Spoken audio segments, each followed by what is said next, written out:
আশরাফুল দিয়ে শুরু, এরপর তামিম, তারপর লিটন দাস, সাব্বির অথবা আফিফ, হৃদয়। বাংলাদেশ ব্যাটাররা বিভিন্ন ফ্র্যাঞ্চাইজি লিগে সুযোগ পেয়েছেন, কিন্তু সেটাকে কাজে লাগাতে পারেননি।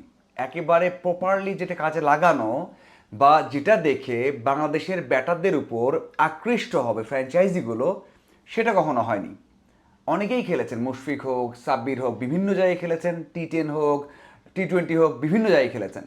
কিন্তু সেটাকে বড় করা, সেটাকে একটা আদর্শভাবে তৈরি করা বা রেকর্ড করা যে বাংলাদেশের ক্রিকেটাররা বিশেষ করে ব্যাটিংয়ে বিভিন্ন ফ্র্যাঞ্চাইজি লিগে ভালো করতে পারে, পার্থক্য গড়ে দিতে পারে, সেই উদাহরণটা কেউই সৃষ্টি করতে পারেননি।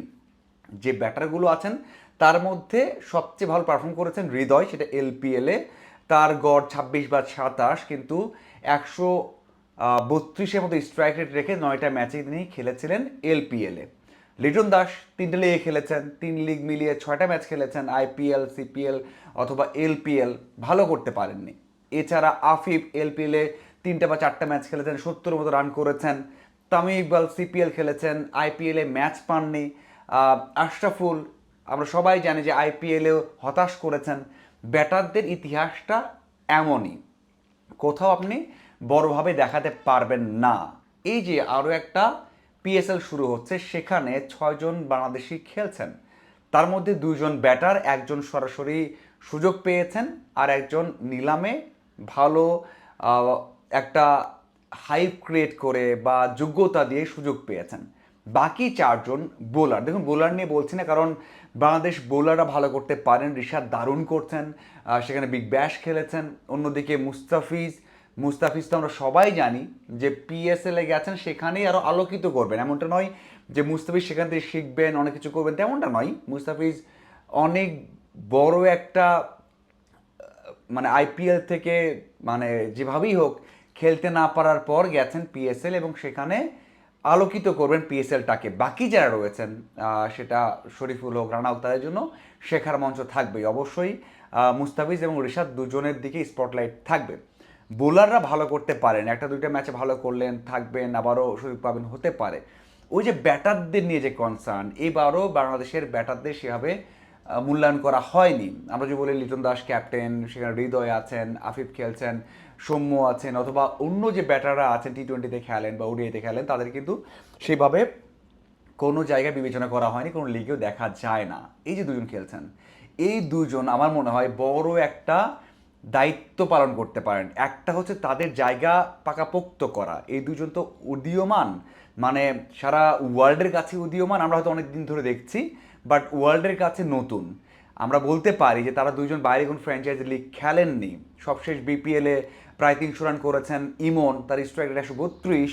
অন্যদিকে তামিম 350 রান করেছেন, একটা 100 আছে ফাইনাল ম্যাচে, এবং তার দিকে তো অবশ্যই নজর ছিল, কারণ পাকিস্তানে অনেকে খেলেছেন এই লিগে বিপিএল। এবং সবচেয়ে বড় বিষয় হচ্ছে যখন ক্রাইসিস চলছে, অনেক বড় বড় তারকা খেলতে যাবে না পাকিস্তানে, তখন এই 2জনের দিকে কিন্তু হাত বাড়িয়েছে এবং 2জনকে তারা দলে নিয়েছে। এখন যে আত্মবিশ্বাসটা তাদের আছে ন্যাশনাল টিমের হয়ে অথবা বিপিএলে দারুণ করেছেন, 136 স্ট্রাইক রেট ছিল তামিমের, 132 ছিল ইমনের, 2জনেই 300-র আশেপাশে রান করেছেন, তো তাদের সেই আত্মবিশ্বাসটা কাজে লাগবে।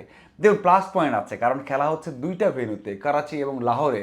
এই 2 জায়গা থেকে ব্যাটাররা ভালো সুবিধা পাবে, শুরু থেকে শেষ পর্যন্ত না হলেও শুরুর দিকে ভালো সুবিধা পাবে। এবং এখানে 170 থেকে 190 উইকেটে খেলা হবে। হ্যাঁ, আপনি হয়তো বলতে পারেন ভাই 210-220 রানের উইকেট হবে না, হতে পারে, এমনটা হবে না, শুরুর দিকে হবে।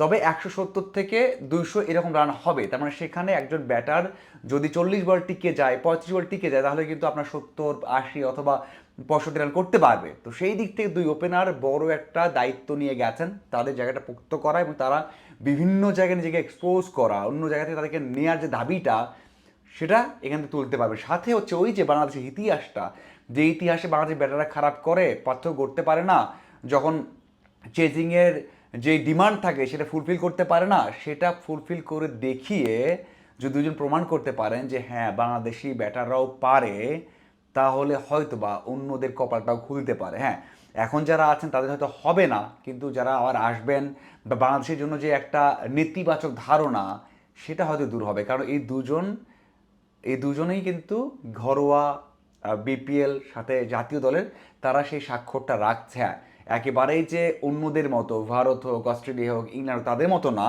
কিন্তু পাকিস্তান, শ্রীলঙ্কা এবং বাংলাদেশ মানাত্ব করছে, এবং সেটা করতে পারলে মনে হয় পিএসএল হোক, এলপিএল হোক, অথবা আরও যে লিগগুলো আছে দুবাই বেসড বা বাইরের, সেগুলোতেও অন্য ব্যাটারদের সুযোগ আসবে। আর অন্য ব্যাটারদের সুযোগ আসুক আর না আসুক, এই দুজন ভালো করলে বাংলাদেশ জাতীয় দলের যেই ওপেনিংয়ে মানে স্টার্টিংয়ের সমস্যাটা, সেটা দূর হতে পারে। সাথে হচ্ছে অন্যরা অবশ্যই অবশ্যই ওই এক্সপিরিয়েন্স থেকে অবশ্যই উপকৃত হবে। আপনার কি মনে হয় যে এই ছয়জন কেমন করবে, বিশেষ করে দুই ব্যাটারের কাছে আপনাদের চাওয়াটা কি, এবং সেটা পূরণ করতে পারবে কিনা অবশ্যই জানাবেন।